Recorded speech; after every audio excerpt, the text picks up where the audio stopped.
Hello नमस्कार, जय हिंद, वंदे मातरम। आप देख रहे हैं जियो न्यूज और हम आपके लिए लेकर आए हैं देश दुनिया की, आपके राज्य शहर की सिलेक्टेड काम की फटाफट बड़ी खबरें। लेकिन उससे पहले यदि आपने हमारे चैनल को सब्सक्राइब नहीं किया है तो चैनल को सब्सक्राइब करके बेल नोटिफिकेशन ऑन करें और इस वीडियो को ज्यादा से ज्यादा लाइक और शेयर करें। बड़ी खबरें देखने से पहले आपके लिए आज का सवाल, भारत के प्रथम राष्ट्रपति कौन थे? Option A doctor B R. Ambedkar, option B doctor Rajendra Prasad, option C Jawaharlal Nehru और ऑप्शन डी सर्वपल्ली राधाकृष्णन। इस सवाल का जवाब हमें कमेंट करें और आप किस राज्य और शहर की ज्यादा खबरें देखना चाहते हैं हमें कमेंट करके बताएं ताकि हम आपके राज्य शहर की ज्यादा खबरें दिखा सकें। चलिए अब देखते हैं आज की फटाफट बड़ी खबरें। पश्चिम एशिया संकट पर मोदी बोले, होर्मुज का रास्ता रोकना नामंजूर, नागरिक एनर्जी ठिकानों पर हमले का विरोध किया, कहा 41 देशों से तेल गैस इंपोर्ट कर रहे। पश्चिम एशिया में जंग के हालातों पर पीएम मोदी ने पहली बार सार्वजनिक बयान दिया है। लोकसभा में 25 मिनट की स्पीच में उन्होंने कहा कि तनाव खत्म होना चाहिए, बातचीत से ही समस्या का समाधान है। पीएम ने कहा कि नागरिकों और पावर प्लांट पर हमले मंजूर नहीं है, होर्मुज का रास्ता रोकना स्वीकार्य नहीं होगा। पीएम मोदी ने कहा कि सरकार की कोशिश है कि देश में तेल गैस संकट ना हो, इसके लिए 27 की जगह अब 41 देशों से इंपोर्ट कर रहे हैं। पश्चिम एशिया में 1 करोड़ भारतीय रहते हैं और उनकी सुरक्षा हमारी प्राथमिकता है। उन्होंने बताया कि अभी तक 3,75,000 भारतीय सुरक्षित देश लौट चुके हैं। ईरान से ही 1000 भारतीय सुरक्षित लौटे हैं। 700 से ज्यादा मेडिकल की पढ़ाई करने वाले युवा हैं। यूपी में गेहूं का खरीद मूल्य 160 रुपए बढ़ा, कानपुर में बिजली प्लांट शुरू होगा, गोरखपुर सोलर सिटी बनेगी, 35 प्रस्ताव पास। मुख्यमंत्री योगी आदित्यनाथ की अध्यक्षता में कैबिनेट की बैठक हुई जिसमें 37 में से 35 प्रस्तावों को मंत्री परिषद की मंजूरी मिली है। सरकार ने किसानों को बड़ी सौगात देते हुए गेहूं के न्यूनतम समर्थन मूल्य एमएसपी में 160 रुपए प्रति क्विंटल की बढ़ोतरी का ऐलान किया है। कैबिनेट के फैसलों के बारे में बताते हुए कृषि मंत्री सूर्य प्रताप शाही ने कहा कि प्रदेश में इस साल 30 मार्च से 15 जून तक गेहूं खरीद होगी और इसके लिए 6500 खरीद केंद्र बनाए गए हैं। गेहूं के लिए एमएसपी 2585 रुपए प्रति क्विंटल तय की गई है और ये बीते साल के दाम 2425 रुपए से 160 रुपए प्रति क्विंटल ज्यादा है। उन्होंने बताया कि गेहूं खरीद का लक्ष्य 50 लाख मीट्रिक टन रखा गया है। बिचौलियों पर लगाम के लिए अभी से रजिस्ट्रेशन पोर्टल खोल दिए गए हैं। खरीद प्रक्रिया 8 एजेंसियों के माध्यम से होगी और इनमें एफसीआई, यूपी मंडी परिषद, पीसीएफ, पीसीयू, यूपीएसएफ, नेफेड और एनसीसीएफ शामिल हैं। सोने में 12,000 रुपए और चांदी में 31,000 रुपए की आई गिरावट। ईरान जंग से 24 दिन में सोना 24,000 सस्ता हुआ, चांदी 65,000 रुपए नीचे आई। अमेरिका इजराइल की ईरान से चल रही जंग के बीच सोने चांदी की कीमतों में लगातार गिरावट का दौर जारी है। India Boolean and jewellers association IBJA के मुताबिक 10 ग्राम 24 कैरेट सोना 12,077 रुपए घटकर अब 1,35,000 रुपए प्रति 10 ग्राम पर आ गया है। मीडिया रिपोर्ट्स के मुताबिक 40 साल में सोने की कीमत में इतनी बड़ी गिरावट देखी गई है और इससे पहले इसकी कीमत 1,47,000 रुपए थी। वहीं 1 किलो चांदी की कीमत 30,864 रुपए घटकर 2,01,000 रुपए पर आ गई है। इससे पहले शुक्रवार को इसकी कीमत 2,32,000 रुपए प्रति किलो थी। अमेरिका ईरान जंग के कारण सोना 24 दिन में 23,956 और चांदी 65,200 रुपए सस्ती हुई है। युद्ध के बीच तेल गैस से ईरान की रिकॉर्ड कमाई, खार्ग टर्मिनल से सप्लाई जारी, खाड़ी देशों का प्रोडक्शन 70% तक गिरा। अमेरिका इजराइल के साथ जंग को ईरान ने एक मौके में बदल दिया है। अमेरिका ने खार्ग आइलैंड के पास सैन्य ठिकानों को निशाना बनाया, लेकिन ग्लोबल ऑयल संकट के डर से तेल टर्मिनल को सीधे निशाना नहीं बनाया। इसी का फायदा उठाते हुए ईरान ने खार्ग टर्मिनल चालू रखा और घोस्ट फ्लीट के जरिए चीन को सप्लाई जारी रखी। इंटरनेशनल एनर्जी एजेंसी और S&P ग्लोबल के मुताबिक ईरान रोजाना 1.7 से 2 मिलियन यानी 17 लाख से 20 लाख बैरल तेल एक्सपोर्ट कर रहा है और देश के करीब 90% तेल का एक्सपोर्ट अभी भी खार्ग टर्मिनल से हो रहा है।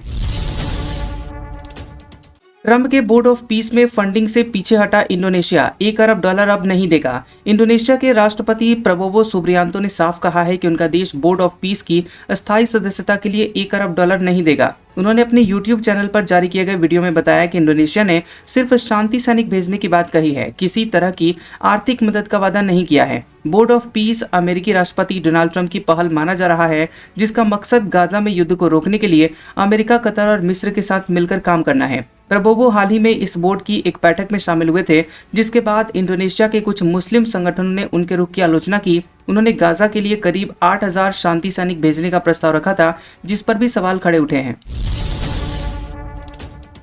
ट्रंप बोले, ईरानी पावर प्लांट्स पर 5 दिन हमला नहीं करेंगे, बातचीत के बाद फैसला। ईरान बोला, राष्ट्रपति तेल कीमत घटाने के लिए गुमराह कर रहे हैं। अमेरिकी राष्ट्रपति डोनाल्ड ट्रंप ने ईरान के पावर प्लांट्स और एनर्जी इंफ्रास्ट्रक्चर पर होने वाले हमलों को फिलहाल टाल दिया है।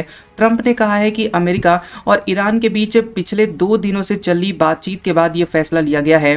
उन्होंने बताया कि रक्षा विभाग को निर्देश दिए गए हैं कि पावर प्लांट्स और एनर्जी इंफ्रास्ट्रक्चर पर सभी सैन्य हमलों को 5 दिन के लिए रोक दिया जाए। ट्रंप ने कहा कि अगर बातचीत सफल रहती है तो मिडिल ईस्ट में चल रहे तनाव को खत्म करने की दिशा में बड़ा कदम उठाया जा सकता है। दरअसल ट्रंप ने 2 दिन पहले ही ईरान को धमकी दी थी कि अगर 48 घंटे में होर्मुज रूट नहीं खोला गया तो वो ईरान के पावर प्लांट्स पर हमला कर देंगे।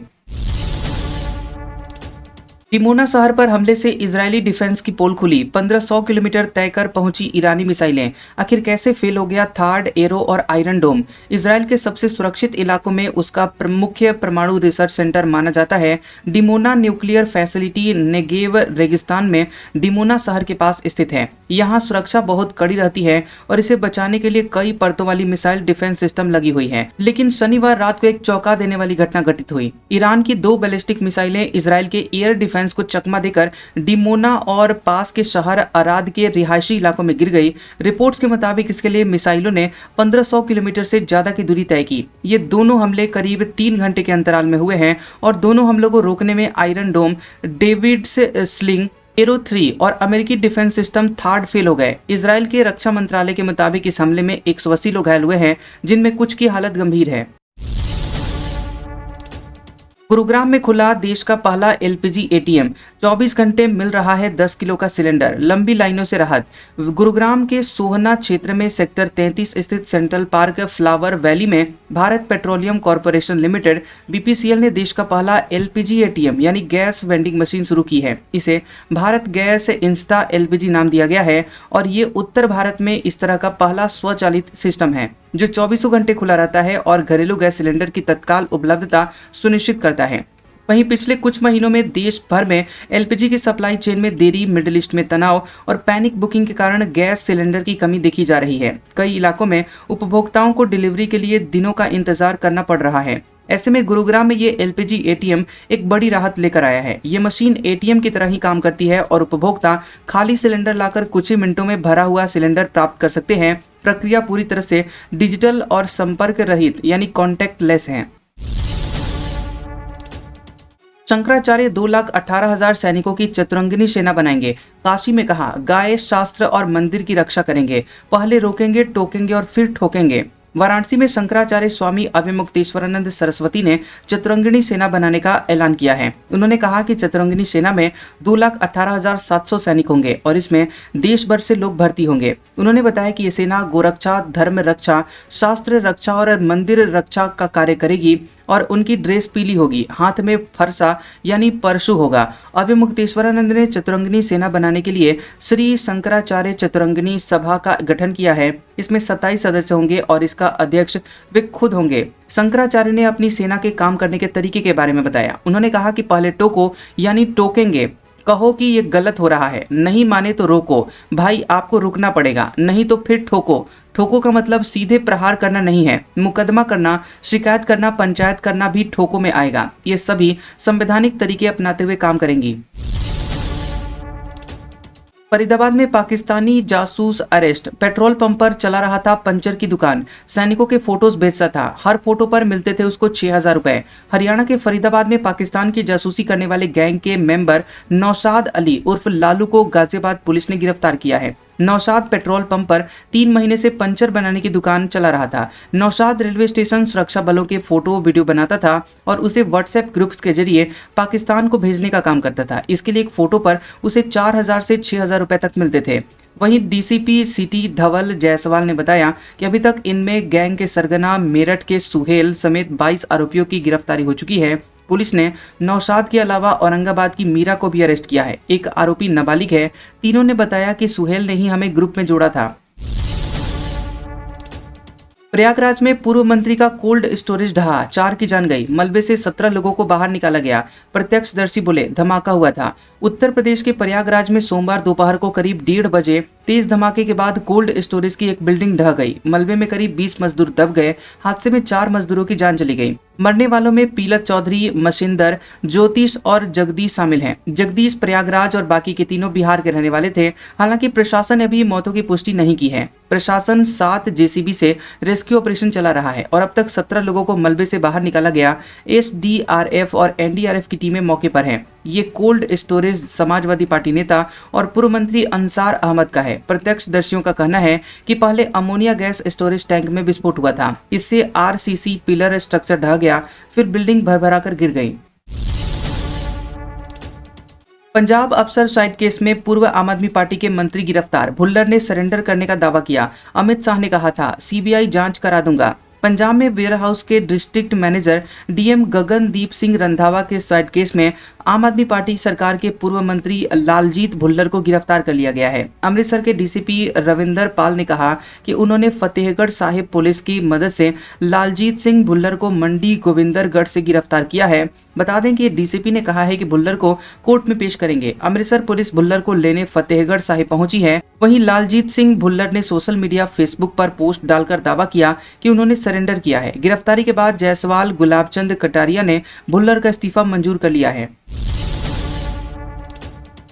गुजरात दौरे पर पहुंचे राहुल गांधी वडोदरा में आदिवासी अधिकार संवाद कार्यक्रम में शामिल होकर सरकार की नीतियों पर करेंगे चर्चा। राहुल गांधी वडोदरा में आदिवासी अधिकार संवाद कार्यक्रम में भाग लेंगे और इस सम्मेलन में आदिवासी क्षेत्रों से संबंधित मुद्दों पर चर्चा करने के लिए लगभग 1000 आदिवासी डॉक्टर, इंजीनियर, गैर सरकारी संगठन, एनजीओ के सदस्य, कार्यकर्ता और बुद्धिजीवी शामिल होंगे। कार्यक्रम का उद्देश्य आदिवासी समाज के अधिकारों के लिए लड़ाई तेज करना, सरकारी नौकरियों में प्रतिनिधित्व और मनरेगा व अन्य योजनाओं में कथित अनियमितताओं पर चर्चा करना है।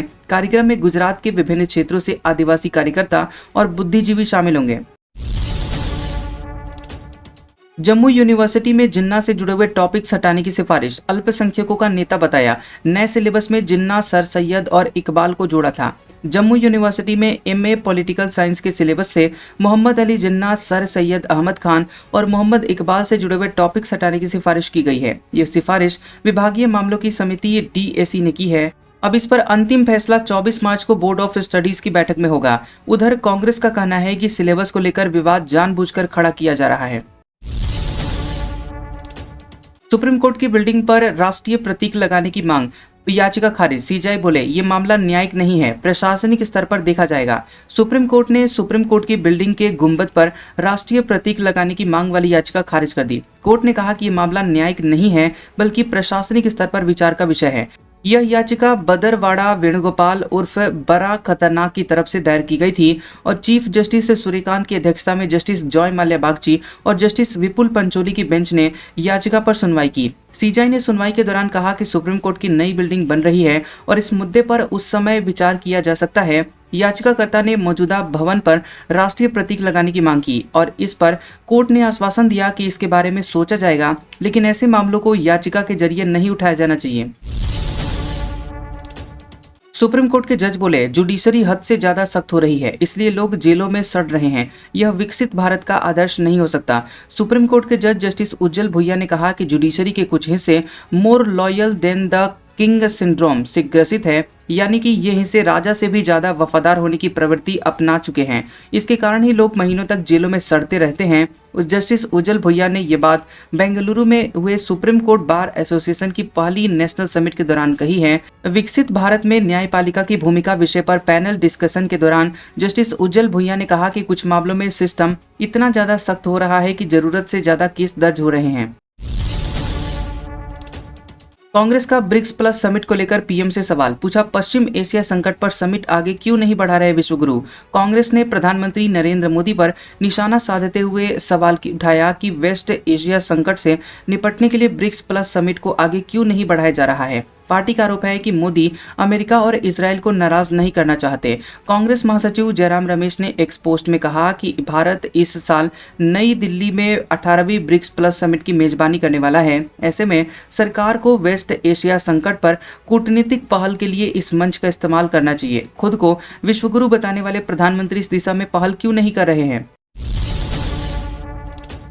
तमिलनाडु में भाजपा 27 सीटों पर चुनाव लड़ेगी। केरल भाजपा अध्यक्ष चंद्रशेखर की उम्मीदवारी रद्द करने की मांग, कांग्रेस का दावा। हलफनामे में जानकारी छिपाई गई। तमिलनाडु विधानसभा चुनाव को लेकर राष्ट्रीय जनतांत्रिक गठबंधन एनडीए में सीटों का बंटवारा हो गया है। भाजपा 234 सीटों में से 27 सीटों पर चुनाव लड़ेगी। वहीं पट्टाली मक्कल काची यानी पीएमके को 18 और अम्मा मक्कल मुनेत्र कजगम यानी एएमएमके को 11 सीटें मिली हैं। कांग्रेस ने चुनाव आयोग से केरल भाजपा अध्यक्ष राजीव चंद्रशेखर की उम्मीदवारी रद्द करने की मांग की है।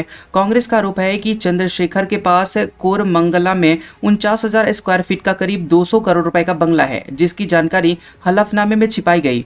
आज का सुविचार, सेल्फी निकालना तो सेकंड्स का काम है, वक्त तो इमेज बनाने में लगता है। कैसा लगा ये वीडियो हमें कमेंट सेक्शन में जरूर बताएं। वीडियो पसंद आया हो तो वीडियो को लाइक और शेयर करें और ऐसी इंटरेस्टिंग वीडियोस देखने के लिए हमारे चैनल जियोबी न्यूज को सब्सक्राइब करें और बेल आइकॉन को दबाएं। और हमारे ओल्ड और लेटेस्ट वीडियोस देखने के लिए हमारे प्लेलिस्ट और कम्युनिटी टैब को जरूर चेक करें। तो मिलते हैं अगले वीडियो में, तब तक के लिए आपका शुक्रिया।